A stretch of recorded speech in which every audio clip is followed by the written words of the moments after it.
राजस्थान में एक स्कूल में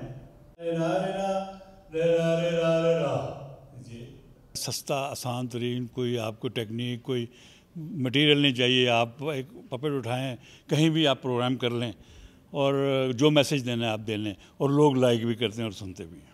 सारे टॉपिक हम हर टॉपिक कर लेते हैं, और उसमें गाने होते हैं, उसमें कैरेक्टर्स होते हैं, और लोग जो देखने वाला है, चाहे बच्चा है बड़ा है, वो घंटा 1.5 घंटा हिलता नहीं अपनी जगह। तो इसके ज़रिए बहुत काम हो सकता है। Ready, 1, 2, 3, 4. ठीक कर लो जी, ठीक कर लो जी टीवी का एंटीना। इसके फॉरेन एक्सचेंज भी बहुत कमा सकता है अगर आप एक अच्छा काम करें। बाहर के डिग्नरीज आएंगे, बाहर के टूरिस्ट आएंगे देखने के लिए, और हमारा कल्चर की प्रमोशन होगी। इससे बड़ा और कोई तरीका कोई है?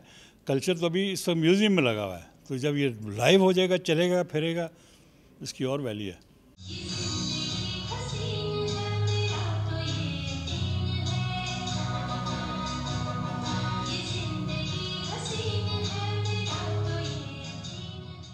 Be a puppeteer, not a puppet. Puppeteer बने, पपेट ना बने।